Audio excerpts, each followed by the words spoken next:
안녕하세요. 그림으로 만나는 세상 진지현입니다. 저번 영상에서 얘기했었죠. 브레이브하트의 멜 깁슨을 보고 제 친구가 가을의 전설이냐고 얘기해서 언젠가 가을의 전설의 브래드 피트를 그려보겠다고요. 오늘이 그날입니다. 그러면 그림을 그려가면서 영화 얘기로 들어가 볼게요. 에드워드 주억 감독, 브래드 피트 주연의 1994년작 영화 1차 세계대전 전후 배경으로다가 삼형제 집안의 이야기가 주 내용이에요. 사실 스토리만 떼놓고 보면 완전 막장 드라마가 따로 없는데 뛰어난 영상미와 매력적인 캐릭터들, 그리고 이들을 멋있게 소화한 배우들의 조화로 이 모든 걸 상쇄해요. 특히 미남 배우 브래드 피트의 다양한 매력이 빛을 발하는 영화로 수많은 여성 팬들을 설레게 했던 작품입니다. 배경은 1913년 제1차 세계대전이 일어나기 전 울창한 숲이 우거진 미국 몬타나주의 농장 배경입니다. 대령 러들로, 안소니 홉킨스예요. 퇴역 후에 몬타나주의 인디언들과 함께 거대한 농장지대에 살고 있었는데 세 아들 뒀어요. 알프레드, 트리스탄이 이제 브래드 피트예요. 세뮤얼, 이렇게 있습니다. 첫째인 알프레드는 성실하고 부지런한 모범생이고, 둘째 트리스탄은 강하고 열정적인 성격으로 다 남성적 매력을 갖고 있어요. 막내 세뮤얼은 밝은 청년이에요. 천혜의 자연과 숲과 들판을 뛰놀던 소년들은 자연에서 살아가는 법을 배우고 밝고 건강하게 성장합니다. 특히 둘째 트리스탄은 아버지를 따라 사냥을 나가며 점차 자기 안에 있는 야수성을 발견해요. 그리고 곰의 습격에도 살아남으면서 곰과 피를 나누게 되고, 이로써 곰과 피를 나누면 평생 방랑하게 된다라고 하는 인디언의 저주에 따라 방랑 인생을 살게 됩니다. 그렇게 훌쩍 자라서 다들 청년이 된 어느 날, 막내 세뮤얼은 매력적인 약혼녀 수잔나를 이제 고향으로 데리고 와요.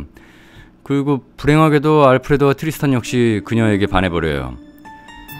수잔나는 세뮤얼의 약혼녀이면서도 트리스탄의 매력에 빠져서 그를 더 좋아하게 됩니다. 이게 슬슬 막장의 시작이에요. 그렇게 형제간의 갈등이 시작되려는 시기, 전쟁의 소용돌이에 빠져들어갔고, 이제 아버지가 군인이니까 이제 자손들답게 이제 모두 전쟁 참가해요. 그리고 전장에서 세뮤얼은 독일군의 트랩에 걸려서 트리스탄이 오기도 전에 독일군에게 전사하고, 알프레드는 부상을 입게 됩니다. 동생을 지키지 못했다는 죄책감에 트리스탄은 내면에 온몸을 인디언처럼 치장하고 밤마다 독일군 진지를 습격해서 막 죽였어요. 전리품으로 독일군 머리가죽을 막 벗기고 했습니다. 그렇게 공을 세웠는데 너무 광기 어리다 보니까 군에서는 강제로 제대시켰고, 트리스탄은 고향에 돌아가지 않고 거기다 방랑을 해요. 고향에 온 알프레드는 수잔나에게 고백을 하지만 그녀는 이제 안 받아들여져요. 또 그러던 중에 트리스탄이 방황을 끝내고 고향에 돌아왔는데 결국 수잔나랑 이제 썸이 이루어지면서 이제 육체적인 관계까지 가는 사이로 발전했습니다. 알프레드는 집을 떠나서 도시로 그냥 이사해서 이제 정치인의 길을 걸어요. 고향에 들어온 트리스탄은 얼마 동안 수잔나와 지내는데 다시 우리나라 말로 보면은 역마살이 있어가지고 또 유랑생활합니다. 자기 형은 이제 출마해서 당선이 되고, 아버지 이제 정치를 하다 보니까 이제 아버지의 협조를 구하기 위해서 집을 방문하는데, 아버지는 이제 종군한 인디언 전쟁에서 죄 없는 마을을 쓸어버리고 어린아이들까지 싹으로 죽이라고 한 정부를 증오하고 있었기 때문에 정부에 충성하려는 아들에게 노골적인 불만을 드러내면서 매몰차게 협조를 거절합니다. 아버지에게 거절당하고 나서 이제 알프레드는 이제 트리스탄에게 편지로 이별 통보받아서 시리에 빠지는 수잔나를 발견하고 꼬셔가지고 둘이서 결혼을 해요. 이 사건 이후로 이제 알프레드는 아버지와 대립해서 이제 완전히 원수가 돼서 얼굴도 보질 않아요. 이 완전 막장이에요. 세 형제하고 전부 사귀고 결혼하는 여자예요. 몇 년 뒤에 또 트리스탄이 방랑을 끝내고 말을 이끌고 고향에 돌아와서 아버지랑 수잔나와 재회합니다. 수잔나는 이제 형의 아내가 되어 있었죠. 수잔나는 아직도 마음속으로 다 트리스탄을 좋아하고 있었어요. 수잔나가 이제 알프레드와 결혼했기 때문에 알프레드는 이제 사이가 좀 멀어지고 수잔나에 대한 마음이 남아있는데 이제 너무 늦었다는 걸 갖다 인정하게 돼, 나중엔. 그래서 트리스탄은 이제 오랫동안 자기 자신을 좋아했던 인디언의 딸 이자벨과 결혼하게 됩니다. 아들이 태어나고 이제 동생의 이름을 붙여줘요. 죽은 동생의 이름이요. 다시 행복하게 사는 것 같은데 이제 당시에 금주법이 있었거든요. 몰래 밀줄 제조해서 마을에 이제 공급을 하는 트리스탄은 보안관에 의해서 기습을 당하게 돼요. 공포감을 조성하기 위해서 이제 절벽으로다가 총을 발사했는데 하필이면 와이프가 총에 맞아서 죽어요.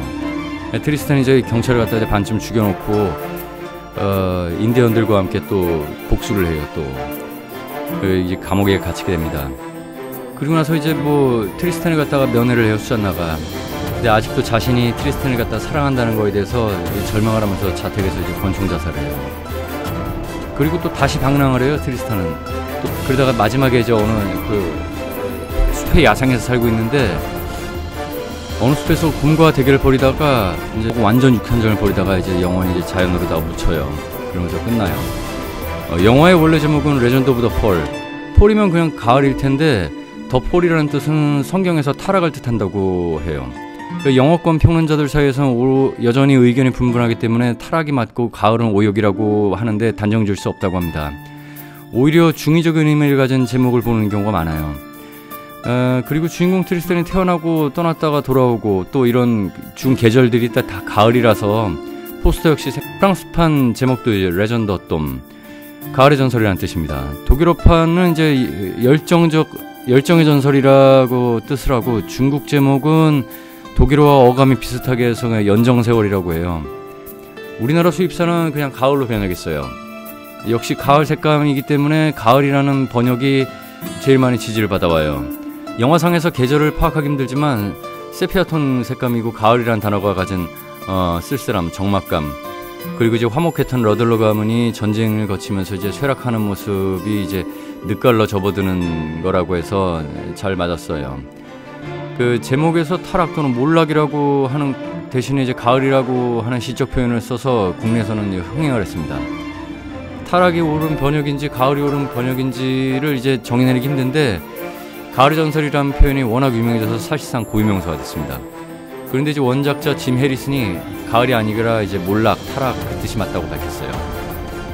OST 중에 제임스 호너의 러들로가 가장 유명하죠. 부드럽고 잔잔하면서도 약간 차갑고 스산한 피아노 선율이 일품이고, 오시안이 뽑은 한국인이 좋아하는 100대 영화음악 중 한 곡으로 선택됐습니다. 요즘에도 BGM으로 심심치 않게 들리고 있어요.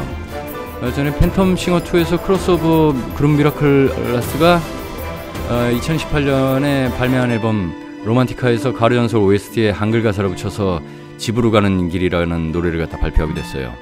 전성기 시절 브래드 피트의 꽃미모랑 이제 긴 머리, 턱수염을 갖다가 이제 덥수룩하게 기른 게 이제 산적 같은 모습인데 또 야성미가 넘치면서도 약간 미소년 같은 느낌이라서 당시 한국 여성들의 이상형이었다고 하네요. 그때 보아보면 이제 대학가나 카페 봐보면 가을의 전설 포스터가 많이 걸렸었어요.